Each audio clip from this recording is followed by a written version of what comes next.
This video is sponsored by Squarespace. Hello, I'm Geoff. And I'm Patrick.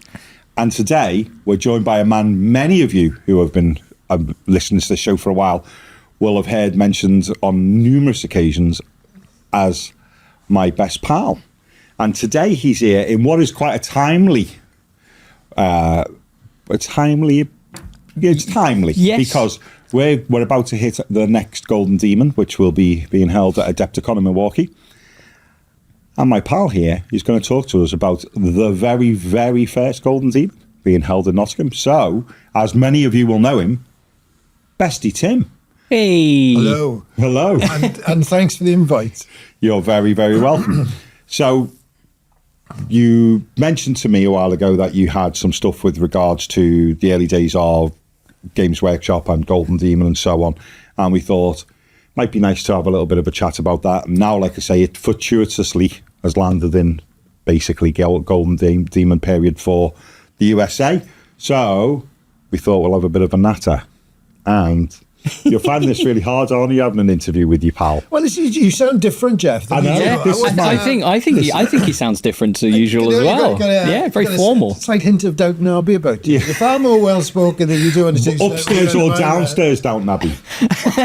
I would say, I mean, you run my house every Tuesday. Yes. Whether I want you there or not. Yes, basically, yeah. I've known you for... You're my emotional support animal. How long have I refer to Geoff, I'm his handler rather than friend, because it makes our relationship sound a bit more dynamic. It's better than carer. Yeah. It's a bit like, Under Siege, when I used to be ex-military, then he's a cook. And now he's a cook. Yeah. So I'm his handler. I still go out there and say that Under Siege is the only good Steven Seagal film. Yes. I watched, what was it? Executive Decision. And Steven Seagal is in that a little bit before he's killed. Spoilers, really old film. But you can tell how little effort he put in to, like, there's a fight scene where he takes on like 3 guards and he just kind of stands there and just does this and the camera cuts and then someone falls over. Yeah. It's amazing. Yeah. So a little bit like that, isn't it? I'm a little bit like that, yes. So we've known each other 20 years. Yes, we've known, well, a bit less than that. We've known each other about 16 years. Is it? Yeah, I think my eldest brother did. Sure it is. I've moved house twice without telling Geoff where I've gone, and somehow you've always managed to find out. Still got them intelligence contacts in the army. Got a knock on the door. Hello. Oh, hello, Geoff. Yeah. Can I come in? It's raining. 3 weeks beforehand, you go, what is that buzzing that sounds like a drone in the back garden? So So eventually, using all his X skills, managed to track you down. And and you've mentioned for quite a while about me coming on. Yes, we have indeed. But I'm a little bit shy. So I thought, I'll wait until the numbers come down a lot. And then when there's only a relatively small amount of people watching this, then I'll come on. Yeah. Well, excellent. Yeah. You picked exactly the right time then. So thanks for asking me on. Yeah, you're very welcome.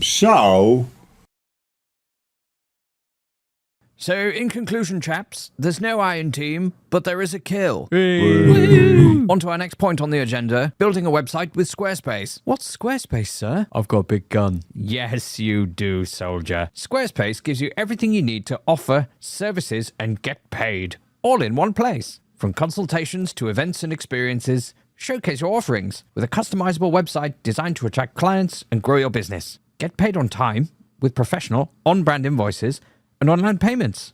Plus, streamline your workflow with built-in appointment scheduling and email marketing tools. Is my gun still big? It is, soldier. With Squarespace's collection of cutting-edge design tools, anyone can make a bespoke online presence that perfectly fits their brand or business. Start with Blueprint AI, Squarespace's AI-enhanced website builder, to get a fully custom website in just a few steps. Using basic information about your industry goals and personality to generate premium quality content and personalized design recommendations. Squarespace also offers a complete library of professionally designed and award-winning website templates with options for every use and category. No matter where you start, your website is flexible to what you need. With intuitive drag-and-drop editing, beautiful styling options, unrivaled visual design elements, on-brand AI content, and more ways to list what you offer. No experience required. Is my gun still big? Yes, soldier. Are you sure? Yes. So there's only one thing for it, chaps. Go to squarespace.com for your free trial, and then when you're ready to launch, go to squarespace.com/thepaintingphase to save 10% off your first purchase of a website or domain. Oh, I've lost me gun. No, it's still there. Oh, thank the Emperor. You've been in the hobby a very long time. Well, yes, I suppose. Since 1981, I think. Yeah. Probably. That's when I first. Yeah, I mean, what do you want to know a little bit about? Well, I was nine, maybe 10 when you first got into the hobby, and Pat wasn't even a thought in anyone's Pat. brain. No. So what year were you born, Pat? 89. There you go. 89. Yeah. I'm 35, it's fine. I suddenly find myself on my turn now. So I was born in 1967, and if you want to know a little bit about how I kind of... Yeah, please do. Tell us how you got into the hobby, and it'll lead us into the next bit quite nicely. Without probably rambling too much. So I suppose for lots of people similar age to me, kind of growing up, kind of get into the kind of, I don't know, hobby-ish, I guess, in the 70s. In the 70s, Games Workshop did kind of exist, but not like on a big scale that most people would have known about. So I think, like a lot of people who wanted to put little things together and paint them in the 70s, it was kind of airfix. It's kind of, I suppose, people old, kind of young, a lot younger, probably for people of my generation, my age, 70s, there was still those kind of echoes of World War II. There was, I don't know about you, but there was like the teachers in my school that fought in World War II, my grandparents fought. It was like a thing. And, everybody, everywhere sold airfix kits. You can go into 10 My stores. street was still missing houses from the Second World War. Yeah, I'm not even joking. It was missing houses from the Second World War. Well, yeah, I mean, it was still a thing, Yeah. As I think now, like putting a Spitfire kit together in the 70s had a different thing, maybe if you were like 12 than now, because I think probably for people now, it's like ancient history in a way, whereas, we were still surrounded by it. So I got into, I got into toy soldiers, I guess because of my gran. I would tell you this in a weird way. So when I was about 5 or 6, I was about 5. My gran had a big... I didn't know anything about toy soldiers, anything about models, nothing at all. My gran had a big bag of toy soldiers she used to keep underneath the stairs, which when I think about is odd because she lived in a bungalow. But she had these things in the bag. Right? So I used to go around every week. It's called a bag of junk. And they were like, which I now know, like Britain lead soldiers, all glossy. Oh, yeah. Yeah, just go and put it in the garden, play with these toy soldiers all day. Until one week, I went down there, right? And because I was like 5, I had always been told to tell the truth. So one day I was running my grants and she was putting makeup on and I was sitting on the bed watching her. And like old women sometimes put makeup on very grand left, Yeah. And she turned to me, she said, "Do I look beautiful, Timothy?" I said, "No, you look like a clown." So she wasn't happy. So the next week, go back. I said, "Have the bag of junk." She said, "I've given it away." I said, "What do you mean you're giving it away?" She said, "I've given it away." I said, "Who are you giving it to?" She said, "A little boy." I said, "A little boy? What little boy?" She said, "A little boy lives down the lane." Now, this is true, at that time... man, you were only 6. How young must I have been? Right, so at that time, because I was 6, I'd only recently learned the song Bye Bye Black Sheep. So, Bye Bye, you only want one for the little boy who lives down there. I thought, you know what, at Barney's got the wool. And now he's got my toy soldiers. So I thought, well, I better get some more. And what's kind of interesting about this is, not long after that, have you ever been to Clovelly? No. Clovelly, little... No. Down in the West Country. Little picturesque little place. And we got on all this. And there was a guy who, I remember really clearly. It was a bloke. He's painted. It's like he had a shop and he was painting like Napoleonics. I think there must have been like Hinchcliffe. Yeah, I've heard about it. Yeah. Amazing. And we went in there and he was a bloke painted all this stuff for sale and they were quite expensive. And I'd gone back to, basically he turned the front of his house. It's like a little narrow kind of street. He turned the front of his house and he'd sit there painting and sell these little things. And amazing. And 10 years ago, me and my wife went to Clovelly and we got talking to this woman in this street. And she said, "Oh, he still lives in that house. He's still there." No. But obviously, yeah. And then I bought a model kit. I didn't want to buy tanks or anything. And I bought a model kit. When we were on all these, there was a model kit, Aurora. They do like, it's It's an American company. Yeah, I've had some Aurora stuff. Yeah, and I bought a Aurora model. They used to do dinosaurs, a Stegosaurus, and I took it on. I was really proud. I put this together. I took it on, showed it to my grandmother. He was furious because in the model kit, you had a little figure of a caveman throwing a rock at a Stegosaurus. And who was furious? My grandfather. He was like, "You can't do this. Children will think of it." And then it was kind of toy soldiers, I guess, and it was like Airfix. You put little things together, and then I went out to. And then we got family in America. I went out to America in 1981, and one of my cousins, my cousin John, he was really into, at that time, it was Dungeons and Dragons, and it was amazing. We went out there for a month. He lived in Washington. I went to school with him for a day. Oh, that's a whole another story. But and he said to me, he was like, "Well, you need the miniatures. You really need the miniatures to play Dungeons and Dragons."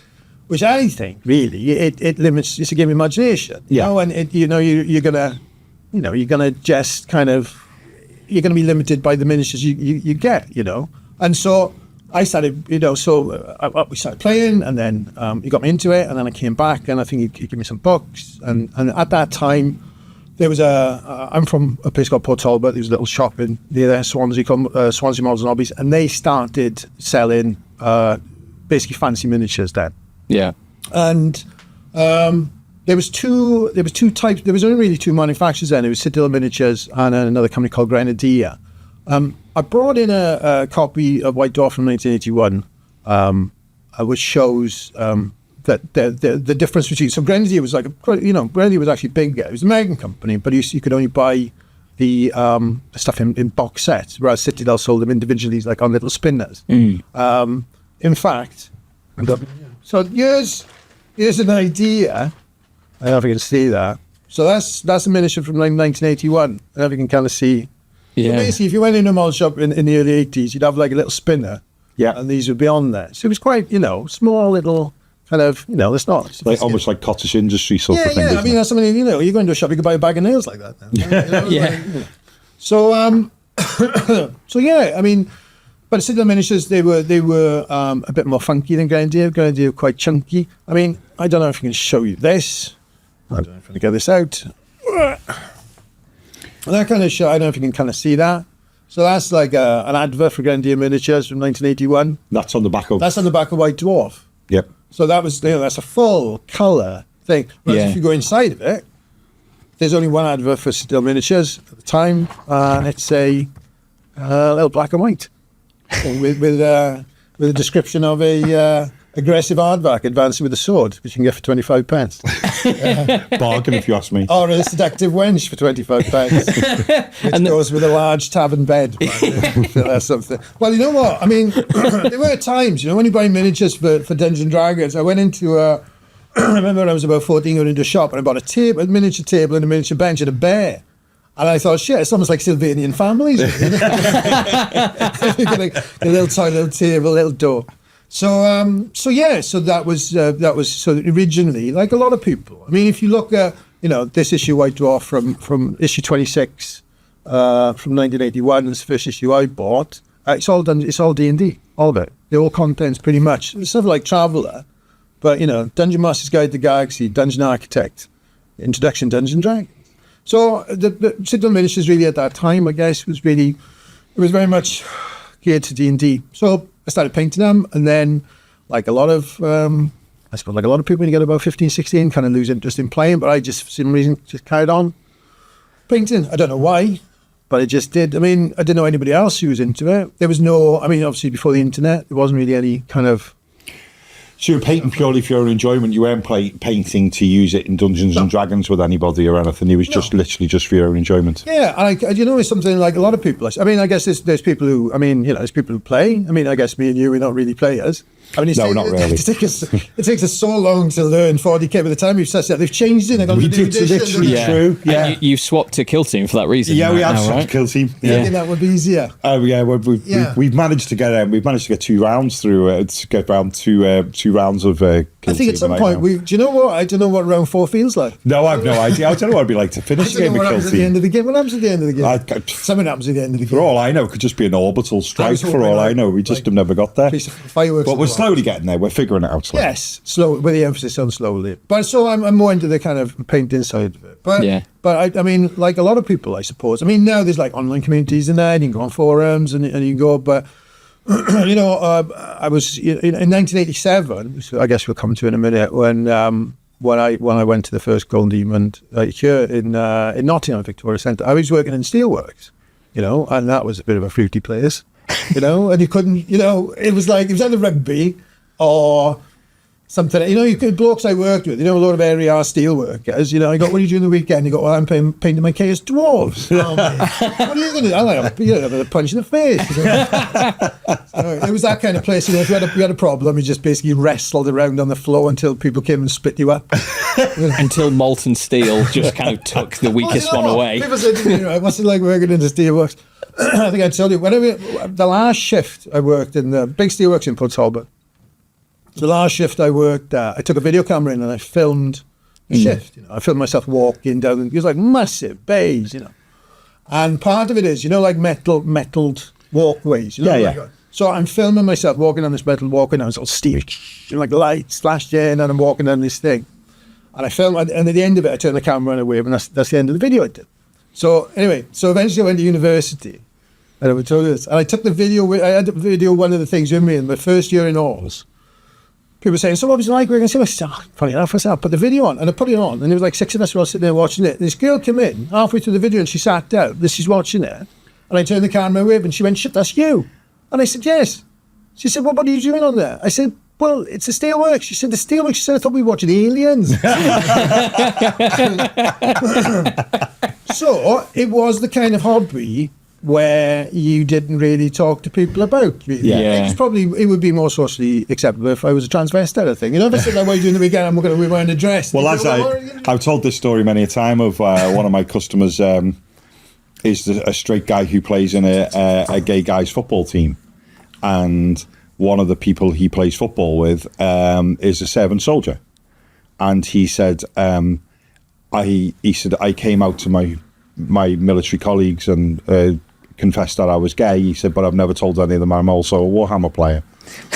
Well, because I know which one is more socially acceptable. Well, it's very odd, because I know fast forward in a bit, but eventually I ended up working for Games Workshop. Yeah. And I was interviewed as I went on to become a manager, store manager. When I was interviewed, they said, you're going to bring some miniatures, you know, that you've done to the interview to discuss things. So I was like, now, I hadn't spoken to anybody about this ever, right? And so I came to the interview, and the guy was like, so let's see what you got. And I'm like, okay, then. Like at the first day, so that's really nice. And it felt a bit like, you know, like you come out as a transvestite and all of a sudden you were showing somebody a selection of your dresses, you know, like, that's a nice hem. It was like that. Yeah. You know? That felt weird. So anyway, yes, so I came and I could talk obviously a lot more about the first Golden Demon competition. Please do. So unlike Golden Demon now, yes, where anyone can rock up at one of the places hosting it, which at the moment is Spiel in Essen and Adepticon in Milwaukee. And we haven't had a proper UK one for a couple of years now. But the process of getting into Golden Demon, especially right at the beginning, was quite different to how it is now, isn't it? So, yes. Yes, thank you. Would you like to expand on that, or is that just where we're going? Yes, it was different. Yeah. Anyway. How was it different? It was very different parts. But specifically. I give you the very short version, I give you the extremely long, rambling version. Okay. Well, that's what we brought you in for. Right, okay, so I brought some little things today to show you how different was it. It was extremely don't let me start how different it was. So there's no plane ticket involved for a start. There was yeah. So here's a copy of White Dwarf from, you never throw anything away, 1987 issue. Right, here we go. So March, let me show this. I don't know if you can see this. Yeah. Well, so what, issue 87, March 87, okay? Yes, yeah, correct. Cool. Yes. So basically, here's the front page, the advert for the very first Golden Demon painting competition. It's quite interesting because it sets out all the stores which are taking part in it. But you're absolutely right. At the time, to take part in the, you could just turn up and have a look. Yeah. But to actually take part in the competition, you had to win like your regional heat. What is interesting, because obviously after talking about coming on the show, I've gone back and looked at a lot of the stuff that I hadn't looked at for years, really. And it was interesting to look at the shot from what I can gather, which is odd in a way, the first Golden Demon, there was how many categories? There was like 7 different categories. You had single character figure, single conversion, monster, dragon, single mounted figure, diorama 5 to 25 models in the scenic setting, vignette up to 4 models on the scenic base, Warhammer Battle Regiment 12 to 24 models. So I guess the categories weren't that different than they were. But basically what you had to do is you took your little painted miniatures to your little local model store, and then they judged them, and then they kind of went, yes, congratulations, you won your kind of local heat, and now you've been invited to the regional, the national. So what was so you won, your local store was? Swansea. There was only, it was interesting, it lists, one of the things I'm slightly confused about reading this information here is all the stores that you basically were taking part in it, that you, all throughout the UK, there's no GW stores, and there were GW stores at the time. Hammersmith is not mentioned. So whether it was also, I think there's quite a few different reasons why they did it at that time in 1987. But looking back at it, it was all through trade sales. So it wasn't GW stores, it was all independent stockists. Oh, okay. And there was 50 shops that took part. So there was 50 stores throughout the UK. I looked at it, I think there was 2 in Northern Ireland, 2 in Wales, 4 in Scotland, and the rest were in England. Did you then have to compete against the other guy in Wales? Oh, sorry. So there was only 2 stores in Wales that did it. It was one in Swansea, one in Cardiff. Yeah. No, it was just the people who won the regional elite. Oh, right. So you both attended then? Yes. Yeah. Whoever that person was, I don't. Yeah. So I don't know how many people went. Mm-hmm. So basically, I rocked up and I think I had like a little diorama. I haven't got any of those miniatures, which I'm kind of glad of in a way, because in my head, they're still like really well painted. Yes. But if I had a photograph... And they can remain that way. Yeah, but if you have a photograph, it's like I've got lots of photographs of me wearing clothes in the 1970s and it's not good. But you know what I mean? Yeah. Like you dressed up, your mother's dressed you up for a wedding in 1975, and you've got massive flair. And you look at those photographs, you think, I can't think what she was thinking about wearing clothes like that. But in my head... Look like John Travolta. I feel like Shaft. Poor Talbot's answer to Shaft. Yeah. Can you dig it? So, what was I going to say? Yes, photos. So I entered 2 miniatures. So one didn't win, my local, but the single miniature, which was a Space Marine, did win. And then they kind of went, oh, you're going to get sent some information. And then I got a pack. There's a couple of things. So you got... This hallowed item that this is. Check this out. And it is a hallowed item, isn't it? Look at that. The very first... So basically... Never worn? Never worn. Wow. Only by my wife. Quality moments. Yes, so basically you won your regional lead, you got a T-shirt, you got an invite to come up to the Is it printed front and back or just front? No. Just front. Am I right in thinking from what you've said that is quite a sought after T-shirt? Because even in the Warhammer World Museum, they only have a T-shirt from the second. That's right. Yeah. Golden Demon. So basically, this T-shirt they did this one. If you put that T-shirt on and go into Games Workshop, do you not automatically just become head of Games Workshop? I think at least they could do is salute. Yeah, I think so. Like the RAC. So yes. So basically, you got that T-shirt. Everybody who won the local heat got that. And also, they sent me... James Tarrow would be so jealous of that T-shirt. I can imagine, yeah. I've been offered a lot for that T-shirt. And not just money. They also sent me this miniature. It's cool little dwarf. I'll get a shot of it later and stick it in. I don't know how we could do there this. you go, Pat. Do you want to see him? I'll get him later on. I don't know how we could do this, but there's an issue of White Dwarf I brought, which has got a write-up of the whole of the competition.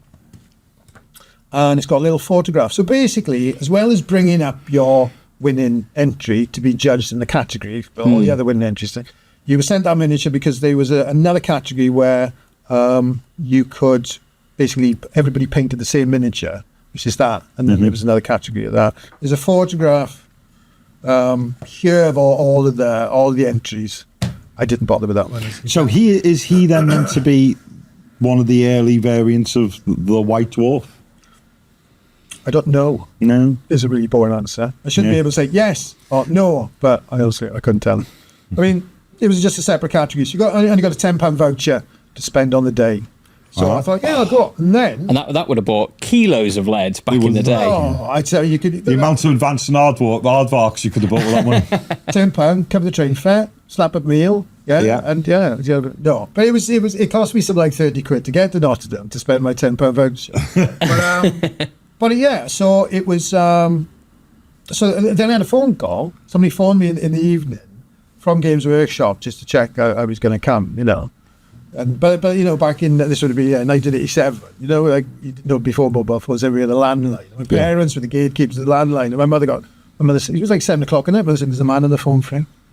At that time, if somebody had phoned the house, my mother automatically assumed either I was in trouble or I owed money to somebody. So she was quite nervous about the idea of phoning up. But he phoned to check it was coming, and then I turned up on the day in the Victoria Centre, which is quite small, really. I think The Victoria Leisure Centre, which is now known as is now purely a swim and baths and a gym now, isn't it? I think. Yeah, I don't know. Yeah. Do you know the Victoria Baths? I think so. Yeah. I mean, I don't know. There's a lot of photographs. Used to have a lot of wrestling on back in the day. Keris, complete aside, Keris dragged me to a amateur wrestling event in I don't know, somewhere, and they get argy-bargy and they yell at people in the crowd. Yes. Somebody who was like the villain of the day. The heel. Yes. Oh, is that what it is? The heel. Yeah, the heel. Came onto the stage and people were like booing, and he was like, looked at me and went, "What are you looking at, Tintin?" That well-known beard and character. Yeah. Tintin.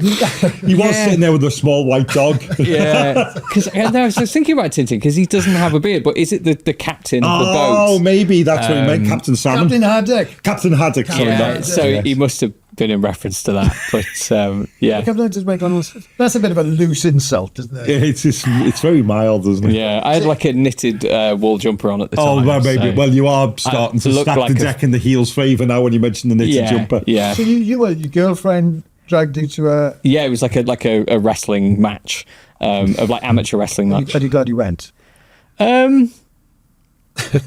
Yes. Yes. Anyway, gone doing. Sometimes, wife dragged you somewhere, Mrs. dragged you somewhere that you really didn't want to go, but then turned out you're glad you went. Yeah, Mark Gatiss' A Christmas Carol. Oh yeah, that was good. I thought I was The Playhouse? I thought I was going to watch comedy, and I was deeply disappointed that I was getting dragged into the theatre. Yeah, but And afterwards, and then, despite myself, yes. I enjoyed it. A couple of years ago, Rachel, she was going to go to this thing called a Victorian seance. I'll tell you this. So Newstead, is it Newstead? Yeah, Newstead Abbey. Newstead Abbey. It's pretty scary. Oh, yeah. In the day, innit? And so we went to. Oh, we stopped. Nope. Go. All right. So we went to Newstead Abbey, and that's what. So it was like a night. It was this thing called a Victorian seance. So it was a piece of theatre, right? So the idea wasn't a real seance. So None of them are, to be fair. None of them are. You'd be surprised. So she said, "Do you want to come?" I said, "Yeah, all right, I'll go." And so we were in this room. It was all lit by candles at night. And the guy, it's like we all sat down. It was like 40 of us in this little room, and then so everybody's in character. Bloke in a frock coat, and he says, "Tonight," he said, "I'm going to try and contact the spirit of a woman who's being killed, a maid." He said, "I'm getting the RB." He says, "Who's initial RB? Please stick your hand up." So I stuck her hand up. I said, "Why are you sticking your hand up?" She said, "Because that was my initials." So they went, "Can you come down the front?" It was on my own. I was so scared. Even though it was like theatre. Yeah. They did this thing, right? I haven't told you. They got two people from the audience, and they had them kneeling in front of a table, right? Just like a normal table.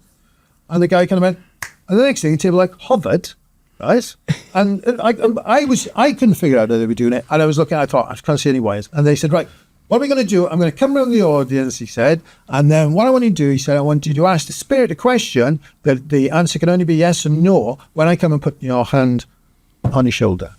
So I was like, okay. So I'm trying to think of my question now, innit? And he comes around, he puts his hand on this woman's shoulder. And she says, "Can my son play the piano?" And the table goes like, "Poof." The man says, "No." She said, "That's right, he plays the violin." So I'm going, "How did he do that? How did he do the tail?" I can't figure it out. Next thing, oh, puts his hand on my shoulder. Oh, I was so scared. And you know when you're scared, your voice goes really easy. And I heard myself saying, do I like avocado pears? And the guy went, no, mate, no, we're not doing that anymore. He said, think of a number between 1 and 10. I said, what? He said, think of a number between 1 and 10. We're not doing that anymore. I said, what? He said, oh, fucking, he said, forget, I'll do something else. So I sat there, my head was like, I couldn't wait to be over. Yeah, so stay away from Victorian seance. And stay away from amateur wrestling if you're dressed as potentially looking like as a comic book character. Yes. So where were we? We were. Return of the Victoria City. Right. Yes. So here I am. So I travel on the train all the way from Wales. Hello, Belle. Hello. And, so I come up the train, and so Victoria Centre. It was really quite cool. They had a big table where everybody kind of dumped their little miniatures, and then they had different artists who'd worked for Games Workshop. They had a lot of designers and artists there, and it was like a bit of a mingle. So it was great. I mean, I've got some bits and bobs to show you and a little bit more to say about kind of what went on during the day. Yeah, please do. Okay, cool. So you've seen the t-shirt, seen the miniature. So there was there was quite a few of the artists who'd worked on White Dwarf. Most of them were kind of freelance, I think, at that point. One of them was a guy called Brett Ewins. So basically, it started off where you had quite a few, like there was a lot of cabinets showing all the latest miniatures. At that time, he was right at the cusp of 40k coming in. So he was right at the start of, I think, really 1987 was a bit kind of watershed, really, for Games Workshop, because if you look at, like, the 80s, I would say, is really where Games Workshop really kind of massively turbocharged. If you look at, like, we talked about where it was in, like, say, 1981 to where it was, like, in those 6 years. Plastic kits, they started, I think they are the first Rhino plastic kits, which is, like, amazing. Yeah. Because it was, like, nobody had ever seen anything like that before. I think now, where people get into the hobby now, there's so much there. There's so many different people, so many different miniatures, so much choice. So it's quite difficult sometimes when you look at the first Rhino kit, it's like, why has anybody got excited about that? Because it's like quite basic. The very first Rhino kit, it looks a basic kit. But at that time, it was the biggest thing anybody'd ever seen, Well, especially because prior to that, they were trying to encourage you to make your own out of blooming shampoo bottles and things like that, weren't they? Yeah. So you started off. So they had all these different artists like sitting behind tables, kind of working, getting some signing autographs and having a chat with fans. It's really interactive. I mean, I think I haven't been in Games Day now for a long time, probably about 20 years. Last time I went was when I was basically working it. And I know a lot of it's not as interactive. You can't talk. No, is that right? Yeah. So Workshop, I think, from their point of view, I believe is because they're so massive now, they want to protect their staff. Is kind of like the line that they tread. So like everything is quite anonymous in terms of like who did that and who did this and all a team. So nobody really gets given credit for sort of specifically what they've done.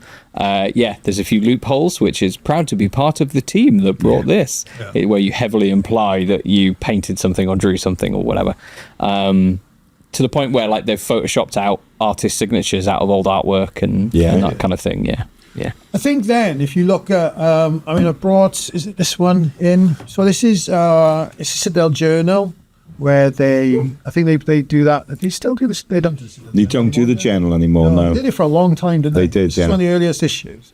Yeah. I mean, if you look, I suppose, go back to what it was like before. I mean, it was very much personality led. Because in this one, that's this one. There's some photographs here of basically the whole of the team. Bella, quiet. It's only the neighbour. Shush.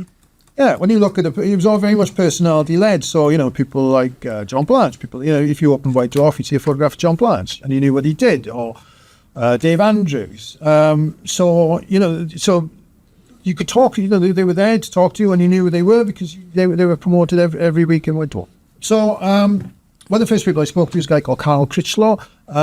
Maybe some older kind of hobbyists who've been reading White Dwarf for a long time would remember that Carl Critchlow used to be cartoonist, used to do like a cartoon strip in White Dwarf called Thread the Barbarian. Yeah. Oh, I love Threads. And, so So I asked for his autograph. I can see that. It's great. See that? That's really good. So I'd asked for his autograph, and I said, and I was very well brought up. So I said, "Excuse me, Mr. Critchlow, can I have your autograph, please?" He said, "You're the first person who said please." I can born him. He said, "So because of that, I can do a little sketch." So thank you, Carl. And he's got the date on it, and which is interesting because obviously I live in Nottingham now. Yeah. That was the very first, because I was living in Port Talbot then. That was the actual first date I ever came up to Nottingham. So Carl, nice guy, and he's done quite a lot since, hasn't he? Yeah. He did some stuff. Did he do some level? I think so, yeah. I think he moved over into Malls. Wow. So, the other guy I ended up talking to, a lot of the artists are selling their artwork as well. Yeah. And a guy called Bill. No. So he was another cartoonist in a way, who did a strip for White Dwarf called Gobbledygook. And basically you should do like a one strip cartoon every issue White Dwarf. I think this is from probably 1985, 84 issue White Dwarf. Yeah, the humour was a bit basic. But nice guy. So he was there. Yeah. So about that. Very cool. I had a little chat with him, Bill. But probably the blog I talked to the most and had the longest chat with, like I said, there was a guy called Brett Ewins. Brett Ewins, I mean, I know him from 2000 AD. One of my favorite strips. He was the artist on that, being Bad Company. Yeah. And so we were talking about this before off air. He was again for the older hobbyists. Games Workshop used to release a lot of games in a box, and one of them was one called Chainsaw Warrior, and he did the cover art for that as well, and did the cover art for some of the Judge Dredd games as well, didn't he? Which were also released by I'm not Games sure if he Workshop. did two, because there was one called Slaughter Margin. I don't know if that was Brett Ewins, but he did the box artwork for at the time they did it. See, in the 80s, what was kind of quite different in Games Workshop in the 80s to now is that Games Workshop was licensing lots and lots and lots of different games. Yeah. And so they did a lot of role-play games, didn't they? I think they did pretty much every thing you can kind of think of. They probably did a role-play game about it. Yeah. So like they did a Doctor Who role-play game, and then they did, they're all under license from other companies. And they do the miniatures format. I was going to say, so Brett Ewins, they recently had the license. They did a Judge Dredd board game back in 83, something like that. And then they did 1985, they did a Judge Dredd role-play game, and they brought out 2 or 3 supplements for it. And one of them was called Block Wars. And here is... So you can see that. So this is the original... this is the original box artwork for Block Wars. So good. What he told me, it's really nice guy, Brett, really chatty. I was chatting for ages. And this was the original cover art for the Block Wars supplement that was rejected by Games Workshop. And he had to go back and do it again. The one that they used is that the composition is exactly the same, except it's got just a slightly different style. Oh. But this is the original artwork for Block Wars. Oh, amazing. So, so there's that. And... he also had some original 2000 AD artwork, which he was... Must be a lot of 2000 AD fans who watch this, so it'll be very, very cool to see. Can you see that? Yeah. Excellent. Yeah, so I bought some 3 pages of the original 2000 AD artwork off him. I sold one, I gave another one away as a gift, and that's the last one.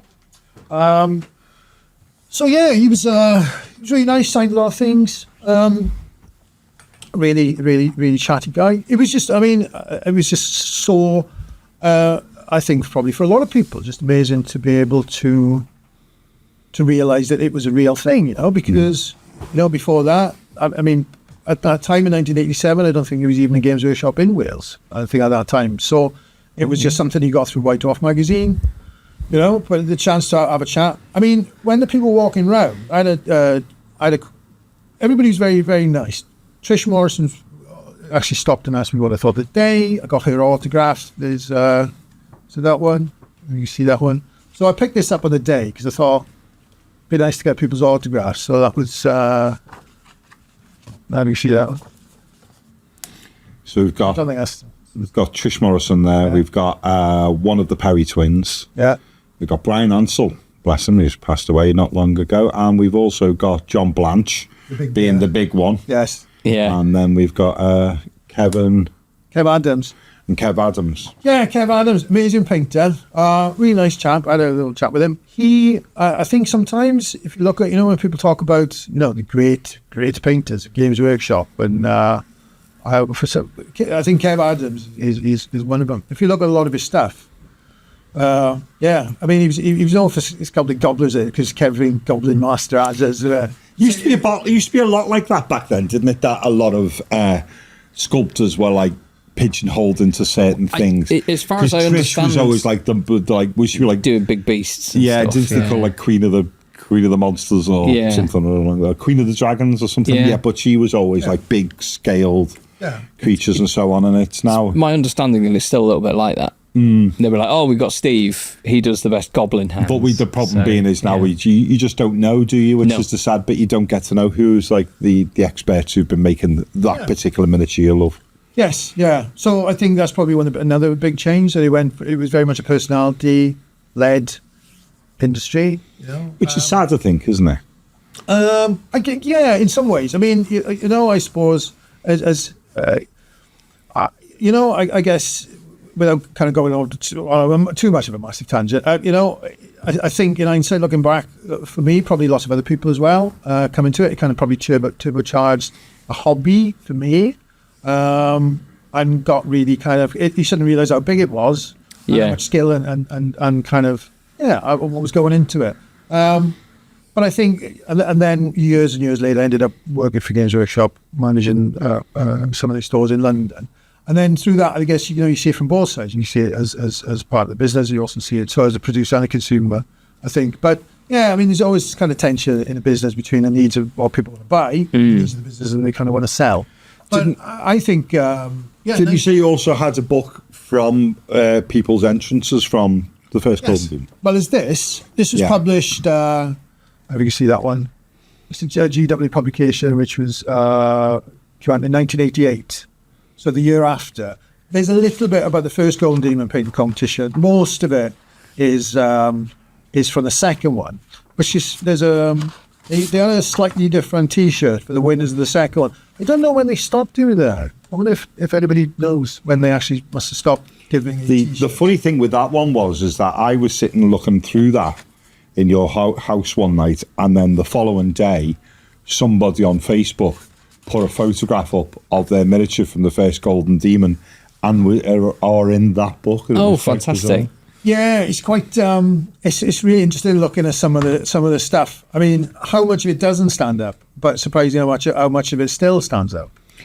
It's a funny old thing, isn't it? Because I think it's very easy to dismiss some of the older stuff with regards to the fact that the painting isn't up to the standard of, the painting now is just, it's phenomenal now. But I also think, for what we knew at the time and how people understood painting and also the level of quality of the miniatures, you think some of it is absolutely outstanding, really.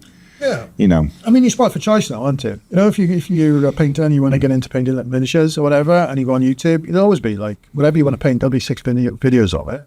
I mean, then, really... Some exceptional ones are patched them. But with this, I mean, at the time, there was nowhere you could get your information from. No, you had to have books and magazines because there was. You bought White. I used to buy White Dwarf every month just for the painting. I mean, I wasn't particularly interested in playing games because, like I said, I work in steelworks. We're not gonna. Fancy give a space out, Geoff. Yeah, it's not. It wasn't. It was very much, I guess, a solo hobby. I guess, but there was, there wasn't a great deal around. I mean, now. Growing up in the 70s and 80s, it was very much make it all fun, And I suppose, the thing is, being a young kid at the time, and the options that you had to spend your money on, there wasn't a huge amount, not a huge amount of money, but there wasn't a huge amount of things you could buy with it. I mean, if you look at comics, that was the other thing I think a lot of people in the 70s were into, but because there wasn't much else to do, really. But, no. Yeah, so, I mean, it was... it was a full day, and then they called the results out, and I didn't win, and I cried all the way home. Have you seen And that? it's a long journey as well back to South Wales. Yeah. You know what? I cried so much. 3 weeks later, my stick insects died. I had no tears left. I had to drown. So, have you seen that? You've seen Lock, Stock. You know, the Lock, Stock, Two Smoking Bars. Yeah. You know the bit where he loses all that money? Yes. And he comes out of the place like that. Yeah, yeah. I was like, that was so- Victoria Centre. yeah. In such a state of shock. I didn't win. I only took 1 minute. I Want to Be a Dog by Iggy Pop playing through your brain. Yeah, 4 hours all the way back over the train. Devastating. I was quite surprised actually because I thought it was quite good. That's it. And then, yeah, if you'd entered Golden Demon now, you could make a video online and be like, oh, the judges don't know what they're doing, and this thing won and mine didn't, and mine's way better. Yeah, and then go on the internet and just spread a lot of hate. Yeah, yeah. But so it's it was an extremely interesting day, and it's amazing, isn't it? You know how small it was then compared to how big it was. I mean, me and you went to what was that board game thing where we went to a long time ago with it was in a Masonic Lodge. Oh yes, well that was Games Expo. Yes. But back in the day when it was it was in Edgbaston in a Masonic Lodge. We ended up in a Masonic Lodge in Edgbaston. So in a function room, Well, it was a number of function rooms. It had like a couple of it had like a big main room on the bottom floor, and then quite a substantial sized room on the second floor. But then loads of what would have been like smaller meeting rooms. Like you go, or you walk into that meeting room and you go, oh look, they're playing, the Normandy Landons, and and the miniatures would be getting sold and stuff. So, but really strangely was that there would still be, obviously, because it was a Masonic Lodge, paintings of famous Masons up on the walls. Masons who'd served in wars, their medals, and then the way Masons wear like a type of apron, a bit like them. So it was really weird. So the sort of Birmingham Games Expo was sort of weaved through this thing, and it was the really funny bit is that she's been mentioned on this show many times is Andrew Gibson, who is himself a Mason, and I always think, God, it's a shame he never got to see old Birmingham Games Expo because he'd have been. You thought, imagine being able to turn up and enjoy both bits. Yeah, But we weren't tempted to join after that, though, were we? No, we went. No. Oh, I think you'd look good in an apron. Well, you do look good in an apron. Well, I think I look all right in an apron. Thank you. I take it if I've already got an apron. I think they would say, but unlike in the barbershop, can you wear your trousers with it? They're a bit of a stickler for that. They are, yeah. They're not as easy going. When you're a barber, you can make your own rules up. You see, and that's the problem with the Masons. I don't know if I fully understand what Masons are. Are they just sort of like businessmen or upstanding gentlemen in society or something? Yeah, secret society of secrets. Yeah. My dad joined the Masons, and the first night, when he came home after the first night, my mother said, "So, said, so what secrets did they tell you?" My father said, "They told me it was Sean Kennedy." My mother said, "What's him? It's a Jack Rip." Someone like you turn up for the Freemasons all in Port Talbot. They go, "Right, first thing we're going to tell you what, Sean Kennedy." And then he started going regularly, and then about 4 months later, he phoned my mother. And he said, I've forgotten the secret number. He said, I've got to give a secret number. He said, in to get in the Masons. He said, I've forgotten the secret number. What's the secret number? My mother said, you never told me. He said it was secret. So they don't last very long. But yeah. But what were we talking about? We were talking about we went to Birmingham Games Expo. Yes, and look how big that's gone. Because that started off at the Masonic Hall, and now it's NEC. Yeah. And every time you go, it's taking up more and more space. Yeah, isn't it, it's like 3 or 4 rooms now. My hope is that, without sounding controversial, but my hope is that the last time we attended, they had taken on another hall, which was just the hall for standing in the queue to get in. Correct. And you think, surely going forward, can we, if we're taking on another hall and it's mostly for queuing up, could it also be the hall for Golden Demon? Can we maybe drag Golden Demon back into Birmingham Games Expo, which would be quite nice? Because as much as I blummin' loved Spiel at Essen. I really liked it. I love Germany anyway, so I'm a bit biased to speak a bit of the language. I like the food, but I thought it was a really, really good event. I thought the setup for seeing the miniatures was mostly very good. But I do think, can we have a Golden Demon back in the UK at least now and again? So when did you stop then? When did you stop? Well, they had their last one was Manchester, so which was just after COVID, I think, or something like that. They had one in Manchester, and they had which was the big one, and then they tried one before that, which was the COVID one, where they limited the number of tickets, so you had people who were slaving away over miniatures, and then couldn't get in. There wasn't enough space to Yeah, get because them in. 'Cause they were Warhammer controlling World's the quite a numbers. limited capacity, I think. Yeah, they were essentially. controlling the numbers.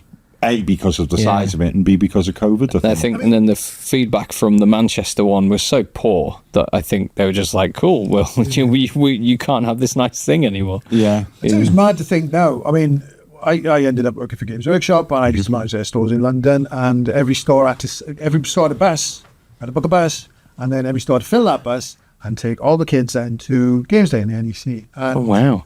you know what the kids used to do? What they were allowed to do? Sleep in the shop overnight before you caught the bus. With grown-ups. With me.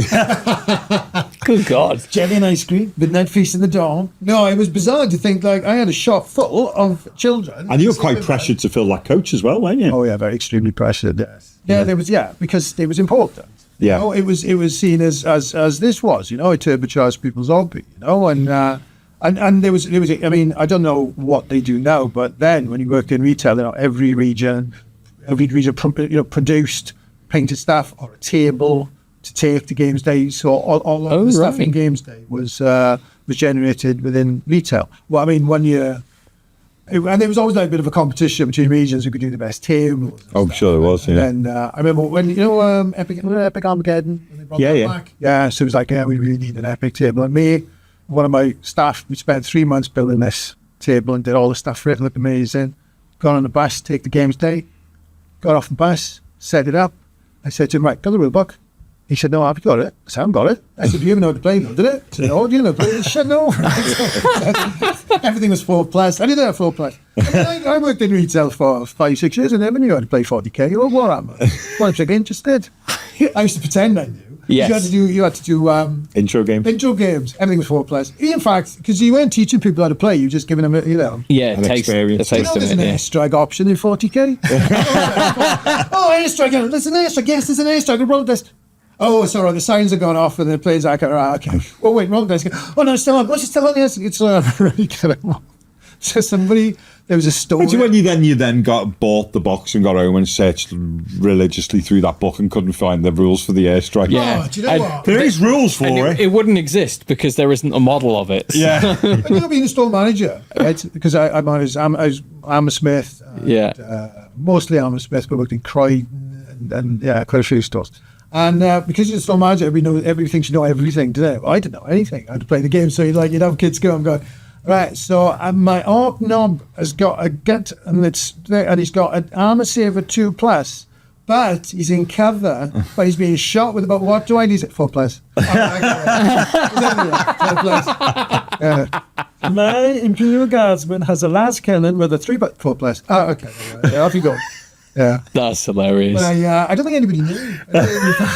From play. It did make me giggle that the kind of you get interviewed as to work there as they're like, do you have any management experience? No, they don't ask you that. They're like, how well have you painted your Space Marine? Yes. Yeah. Yeah, it was. I mean, as a whole of the program, but it was like being a store manager. But I mean, we've got time. a font of all hobby dogs. But I didn't know. I didn't know anything. But I don't know what it's like now. But working in the Games Workshop stores. Is Hammersmith still a store? No. Gone? Yeah, I was amazed. The first ever Games Workshop store was in Hammersmith, around on a street called Darling Road. The shop's still there. It was quite interesting. There's if you look at there's this photograph, isn't it? There's sometimes a piece in White Dwarf where you see the store with this big queue. Yes. Oh yeah, I've seen that Yeah, it's quite famous. Everyone in anoraks and long hair. Long coats, Yeah. And it's quite interesting because when I managed Hammersmith, you used to get a lot of people come in that had knew that shop, what it was like, and it was a game. The first Games Workshop store was a game shop. So you go in there and you could buy like chess sets. And it was some very odd things. And then they moved it on to King Street, Main Road in Hammersmith. It's now like we cash checks. Oh right, okay. I went back about 10 years ago on like a little mini pilgrimage, and I went back and it's now cash checks. And there's a little bloke who ran a calf, and he's still there. And I went in there and he's like, it's a Greek bloke. Because I see, it was amazing he can remember me. And I used to go there every day for a sandwich. But yeah, that was, but that's gone. But I was amazed because it was the first GW store. And when I worked there, they had a thing called the Space Marine Shrine at the back of the shop. which was so basically every year at Games Day, some of your older hobbyists might remember this from the 90s, but they used to do massive displays. Yeah. I don't know if you've ever seen them in White Off. When they did the Bretonian release, they did this huge, massive like static diorama, effectively. Yeah. Bretonians charging. Yeah, I know it. Through things. I'm not seeing the flesh, but I've seen the photos of And it. then they did that one where it was an Empire town attacked by like a plague fleet or something. Oh, right, Massive yeah. thing. Anyway, then one year they did the whole Ultramarines chapter. Which I've seen that in the Warhammer Museum. So because Hammersmith was the first GW store, at some point before I took it over, I sort of made the decision that, we should do something special with this. So we're going to turn the back of the shop into Space Marine Shrine. So they put so I had the whole Ultramarine chapter in there and some stuff from the So studio. it's 1,000 Wow. Marines, isn't it? Yeah, and all the Thunder gunships and stuff, that was there. And then I think they just smashed it. They smashed a lot of stuff up. Because I say, because you know what? That's what used to happen. Because like when you're a kid and your pet dies, and they don't say your pet dies, they go, no, it's gone to live with another family. Yes. So if you make something and it goes up to head office, and they go, where's it gone? And they go, it's gone into a special storage place, and it'll be brought out at the right time. Oh, great! Rather than a skip. Yeah. The Yeah. amount of stuff Yeah. that was thrown away. And I said, and I suppose, it was great working in retail because you can work on stuff that you may always wanted to work on. But, through money or time and stuff that you've done. And I worked in Oxford Street for a bit, Oxford Street store, during the release of, when the Lord of the Rings game came out. Oh, yeah. And it was at the same time as when they brought a City Fight. Yeah. And I basically when I was then, every Games Workshop store, or rather Oxford Street store, was seen as like everybody in the London area, people worked there if they had like a bit of a thing on something. So I think you got Mike Anderson coming on the program. So, Well, we're hoping to get Mike on there. really top bloke, really nice bloke. He used to come in on a Saturday. We sit at the back painting. They asked me if I wanted to work there to make scenery. So the first thing I did, I was there for 2 weeks making a massive ruined cathedral, like 4 foot square. It was like Wendians, and so it was a cool little place to work. And I used to do all the gaming tables, and I did them for Oxford Street, and I did one over 24 hours once. I said, look, I'll start it tonight. Like it's like 3 o'clock. They needed it really quick. I said, lock me in the shop. I said, I'll work it overnight, and I did it because they needed a second Lord of the Rings table. So yeah, we did that. It was really interesting. A lot of people who worked in Oxford Street at the time all went off and kind of did some interesting stuff. So a friend of mine, Marion, who's talking about Marion. Yeah. He ended up writing the 4 Chaos books. Yeah. Liber Chaotica books. They were fantastic. They weren't rule books. They were like just lore. Oh, okay. And they were all A, very pricey, and B, quite unusual, weren't they? Because it was like the Slanesh one didn't have like a rubber cover. Oh, right. Wow. Yeah, well, I helped him write the slant. Well, I helped him write. He came around, I gave him a load of stuff. Well, being the pervert you are, I'm sure you were the ideal choice. I said, you know what? He came around my house, I gave him a load of reference material. And he said, make sure the cover's white clean. We enjoyed the chemical in balance, and then I set him up my flatmate. And then he came to the when I was managing. That's a good level of customer service. Well, I'm a good friend. That's right. And he came and he did. I'd go and do a book signing. He came and did a book signing in the store, and we had Mike Anderson come down and do painting demonstrations. People went off and did publishing. Guy got Tom Blay. Wasn't he the chap whose was it his great grandfather was one of the people who'd attempted to assassinate Hitler? Yes, Yeah. von Schaffenberg. Yeah, he was. Yeah, von Schaffenberg. Yeah. Oh, wow. Yeah. So played by Tom Cruise in the film. Oh, yes. Valkyrie. Valkyrie, So so it was. At that time it was. He was interesting. I think looking back, I suppose for the Golden Demon competition in 1987, I don't suppose I realised because I was living in Port Talbot, working at Steelworks. I didn't think I would end up working for Games Workshop. I didn't think I'd end up moving to Nottingham. And but I think in hindsight, it must have had quite a.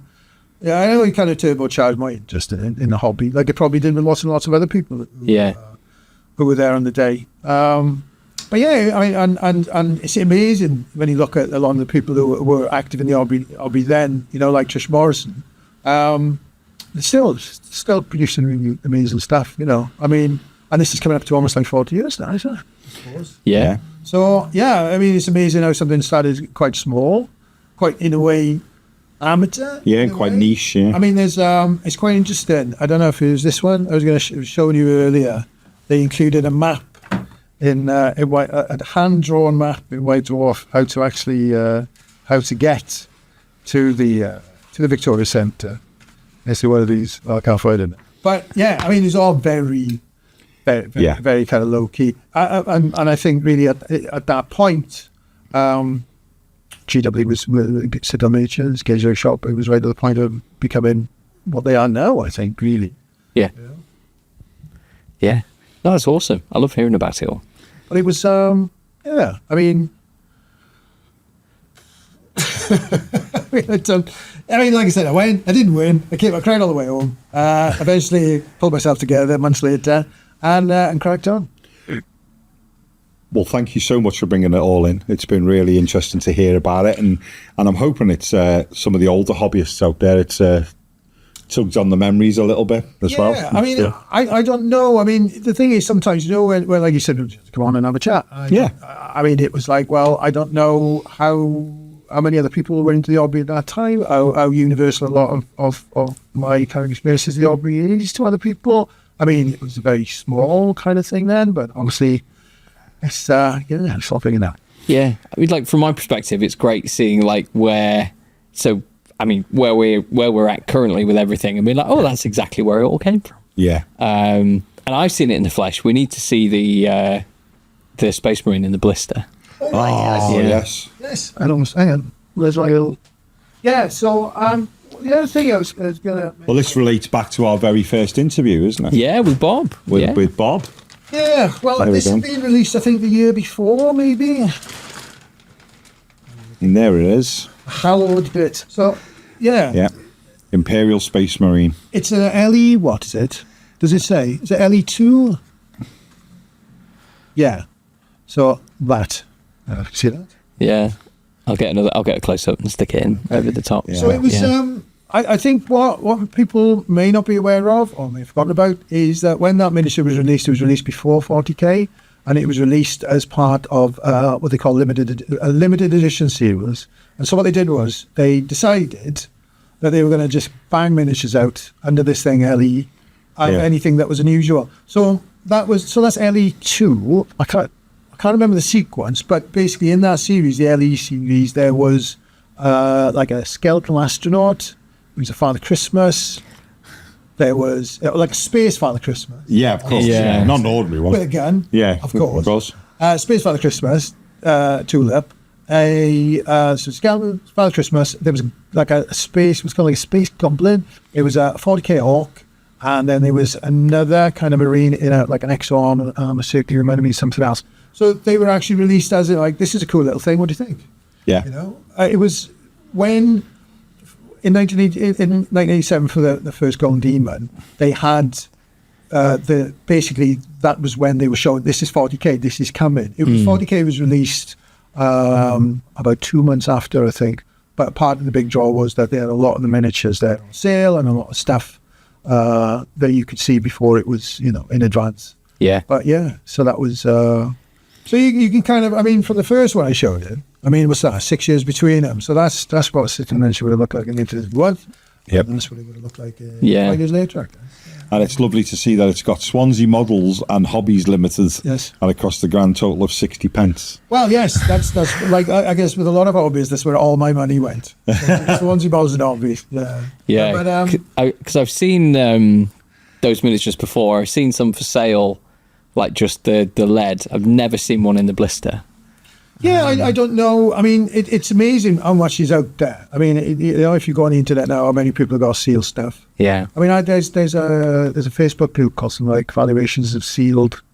All right. And I put a photograph on, and some guy from America came out and went, "You've got the holy grail of sealed miniatures." Yeah. So I don't know how many of those are out there, but so yeah, it's Yeah. never 40k Space Marine. Well, Because you had Bob on it, didn't you? we did. We Yeah. had Bob on twice, actually. Yes. Bob is one of the few guests we've had on more than once. Yeah. I mean, I think the other thing was she's quite. The other thing about the other interesting thing I'd say about 40k is that how very at the time when it came out, how very, very, very different it was to any other kind of science fiction background that was out there. Yeah. So it was extremely unusual because most science fiction I think at that time was quite optimistic, wasn't it? In a way. Yeah. Star Trek. Yeah. It was like, Yeah. We'll We'll go to space and humanity will be better. Yes. Yeah. Yeah. You know what's like that? Well, you know what? When we're in space, when the spaceship's going to be even better. We're going to be even nicer. We're going to be more pleasant. Yeah. Whereas in 40k, it's like, no, we're just human beings, time for nothing. So it's and the artwork was amazing. So I think the Gold Demon bit and the release of 40k, it was quite a pivotal time, I think. Cool. Yeah.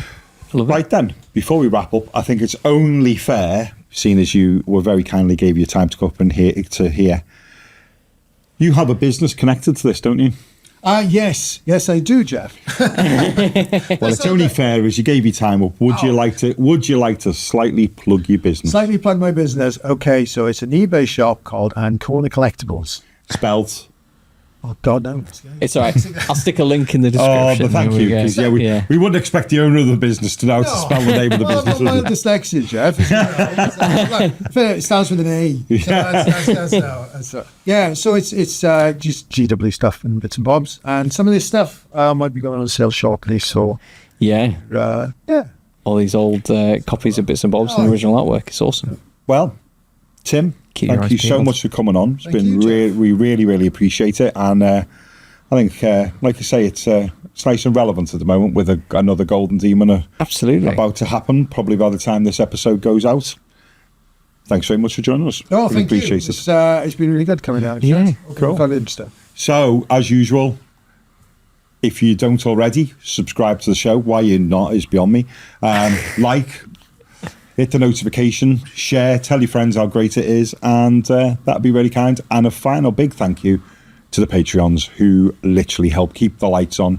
We love you all. Thank you so much for your continued support. And Alice says thanks as well. Cool. Bye, everyone. Bye-bye. Thank you. Bye. There we go. Job done. Yay. Was that all right? That was wonderful. Thank you very much. I didn't quite know. Yeah. No, it's fine. We